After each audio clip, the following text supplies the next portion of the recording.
I used to love cold weathers. Native Houstonian with a Christmas birthday, 6 year old me couldn't wait for the sun to just calm down so I wouldn't sweat so much. And I could look forward to getting presents.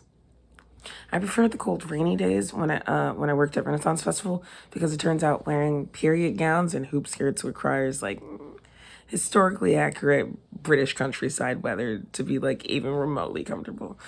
I liked apple cider and fuzzy blankets year round. I really did think of myself as like an Arctic bear out of your preferred habitat and drafted life plans like that would take me to live in Minnesota or Canada or Alaska. One day in July of 2012, I moved into a 1926 bungalow just north of downtown. It had no central cooling or heating, but the holding house was only for $7.25 a month, inside of the loop, and it had laundry on site. I was suitably jazzed.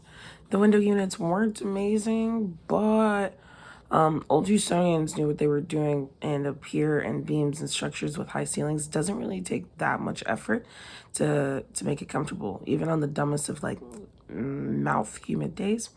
But also, I've noticed that if you've never lived anywhere else, each year you get a little more accustomed to the Houston's hot ass temperatures. I've become that sort of Texan who just like justifies 90-degree weather as totally fine temperature to go to the zoo and have my niece from Germany almost pass out from like a heat stroke. I'm a monster. I get it. All that's just to say that I was fine from July until December.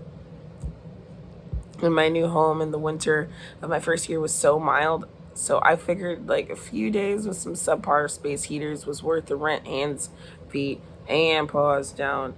Also, I had a boyfriend then who let me escape to as well heat at home with my cat when needed, even though he was allergic. I sure have let go of some sweethearts. The following winter, though, was brutal. I couldn't get warm no matter how many electric blankets or space heaters I placed strategically around the house. Taking a shower was a shivering nightmare. Like, I borrowed a thermometer just so I could confirm that it was actually colder inside of the house, and I tried to justify sleeping, like taking a sleeping bag to the porch.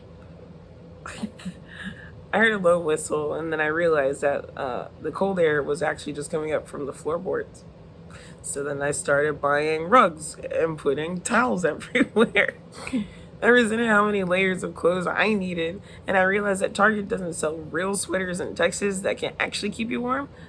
I discovered like those oversized onesies you can get at Walmart, and the characters of Cookie Monster and Winnie the Pooh.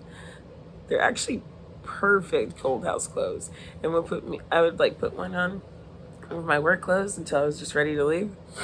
I stopped caring what my hair looked like, and I didn't remove my knitted cap for weeks, even after arriving to work. For some reason, sleeping in a refrigerator is just not something you can shake off in the morning. It follows you throughout the day until you can stand in front of some industrial heater to get your bone temperature to rise.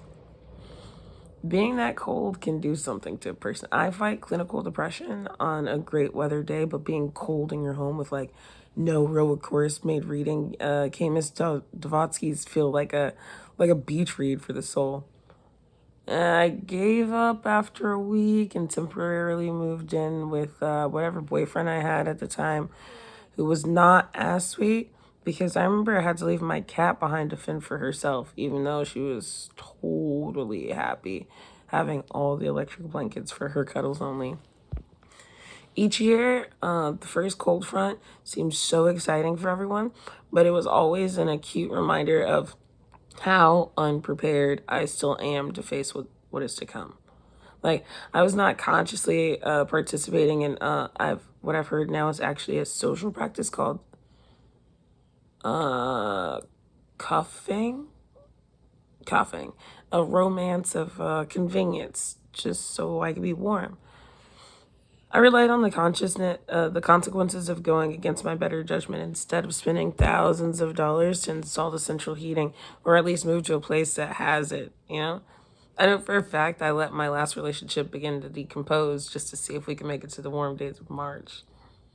Now it's like very firmly fall, and I am concerned that the way that this year has gone, that I'm in for another freezing.